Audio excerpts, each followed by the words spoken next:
I'm a soldier for Christ. I'm a soldier. No, they'll never take us under, because we're bringing truth like thunder.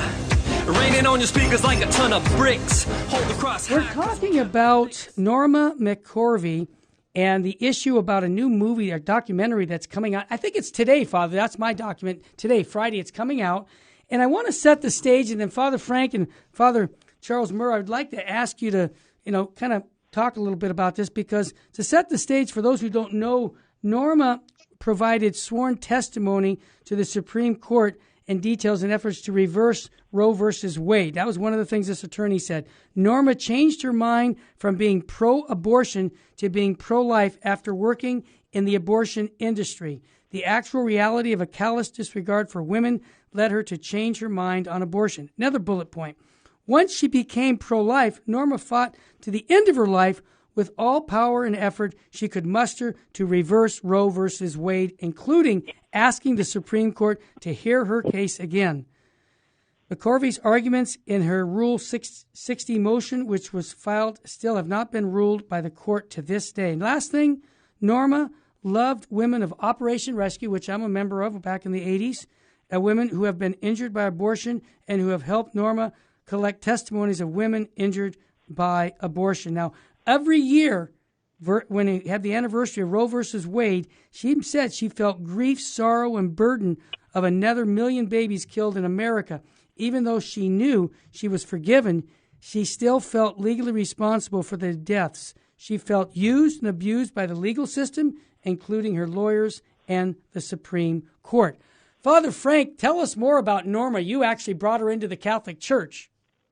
Well, yes, thank you for talking about this. And not only that, I was one of her closest friends for 22 years. Wow. I saw every inch of her life and of her journey, her ups and her downs, her joys, her sorrows, her triumphs, her defeats, her uncertainty, her decisions, her pain, her healing.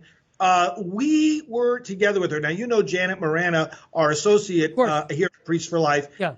The three of us, Janet was very close to her as well. The three of us were literally like three close siblings. That's how much we interacted, communicated with each other constantly. Good.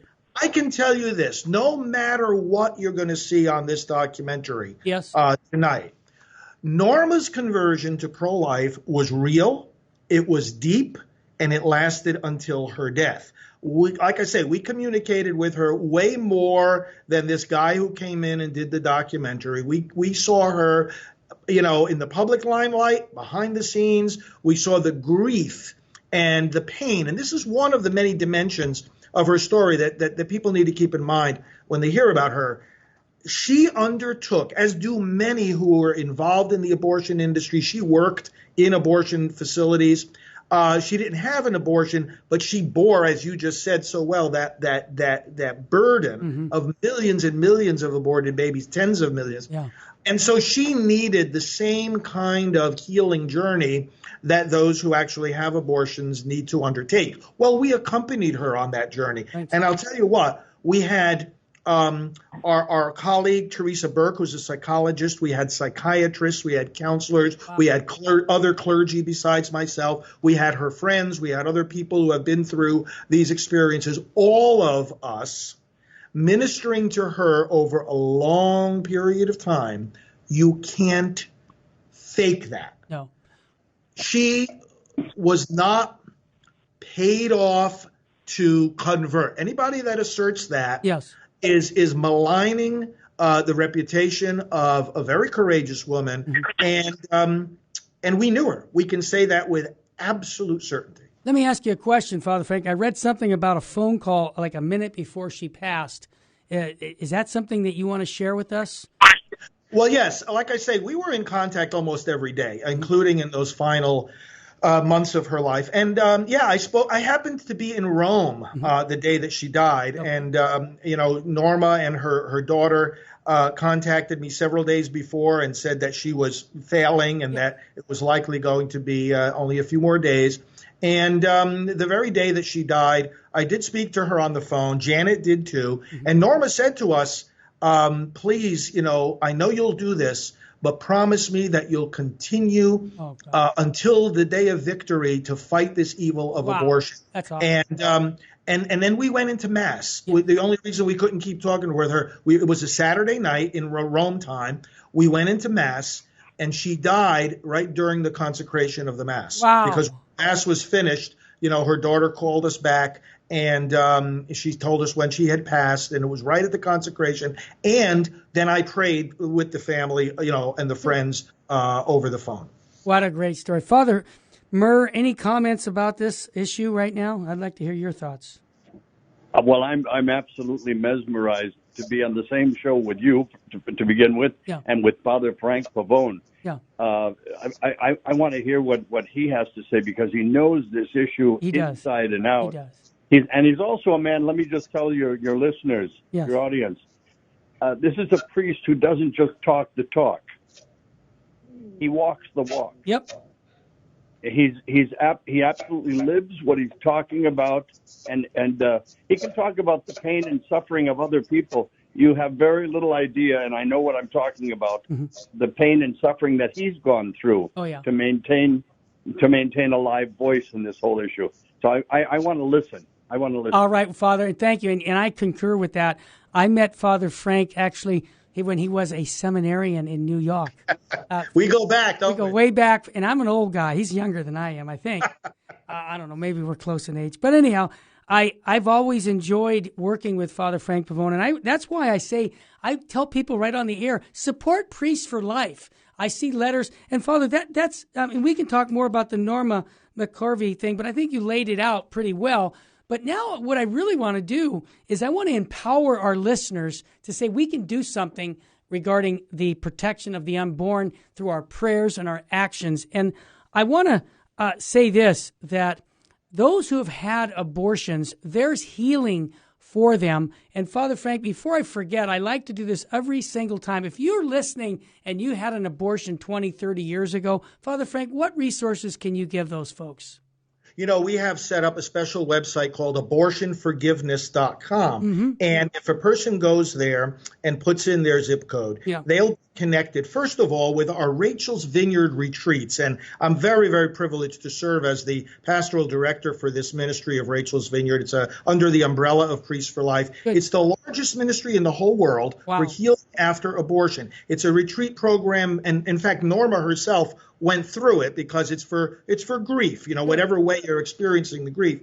And it is based on the Word of God, the sacraments, and the good, solid psychological research done by people like Dr. Teresa Burke about abortion as trauma. Bottom line is this, for those that may be listening who are in this situation: you are not alone. Your life has not ended with your abortion. There is hope. There are others who understand the pain that you're going through. And we who reject abortion do not reject those who've had abortions. Rather, we embrace you with love and mercy and forgiveness. So if you want to go on one of these Rachel's Vineyard retreats or some other form of healing, sometimes it's as simple as a Bible study that will focus on the themes of how to give that grief to God and ask his forgiveness. There's all kinds of programs and resources. There are group ministries. There's individual counseling. So abortionforgiveness.com will connect you with all those kinds of ministries in the place closest to where you live. But please don't feel rejected. We love you. The church loves you. The pro-life movement loves you. And most importantly, the Lord himself loves you and your child. Very well said, Father Frank. I named this name of the show called The Unborn Babies Have a Friend in the White House. Now, Jesse Romero, who's normally here, wrote a book that you wrote the introduction on, Catholic Vote for Trump. Now, again, I'm not into politics. I'll be quite frank. I mean, I'm right versus wrong. That's what we are, right versus wrong, not right versus left. We want to know what the truth is. And if it was someone else that was running, that's our president who's pro-life, I'm going to vote for them, okay? I'm going to support the pro-life candidate. But Father Frank, tell us, because you have had a lot of experience. Like, a lot of people don't believe, I'll be honest with you, I get this a lot. They go, well, this guy in the White House, I can't believe he was a playboy. He was this, he was that. Is it really true that he's standing up for the unborn? Because I just still have hesitations on, supporting someone like that because of his background. What do you tell people? All right.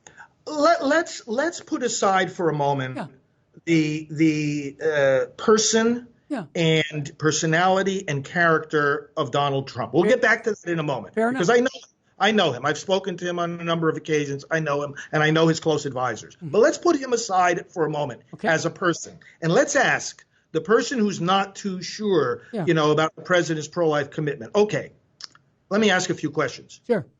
Are you convinced that Vice President Mike Pence is pro-life? Absolutely. That Secretary Ben Carson is pro-life? That Secretary Alex Azar at HHS is pro-life? That Kellyanne Conway, and we can go on and on and on with all the people in the administrations who are making very important decisions on federal policy from day to day. Yes. Plus 200 judges that the president has placed on our federal courts who will serve for their whole lifetime. My question is this. If you believe that any of those people are pro-life, then understand something. They stay in the positions that they are in. Now, with the exception of the judges, they serve for life. But all these other people in the administration, those kinds of pro-life people are going to be in their positions only if President Trump remains in his. Yes. Because it's the president that puts these people in place. He has surrounded himself with some of the strongest, smartest, most committed pro-life people in our country. At the Department of HHS, there are friends and colleagues that I've been working with in the pro-life movement for 3 decades, and now the president put them in the Department of HHS. So if nothing else, his pro-life commitment is reflected in the type of people that he's surrounding himself with. However, listen, even if a person thought, and they shouldn't think, that the president is insincere in his pro-life commitment, but even if they thought he were, or even if in fact he were, let me ask another question. When he signed the order depriving Planned Parenthood of $60 million of American taxpayer money through Title X, was his signature any less valid in its effect if in his heart he was sincere or simply being politically expedient? Well, his signature has the same effect. Planned Parenthood loses $60 billion. Well said, Father. I got to jump in. We're going to take a quick break. And I also want to talk a little bit about the judges and the Supreme Court judges.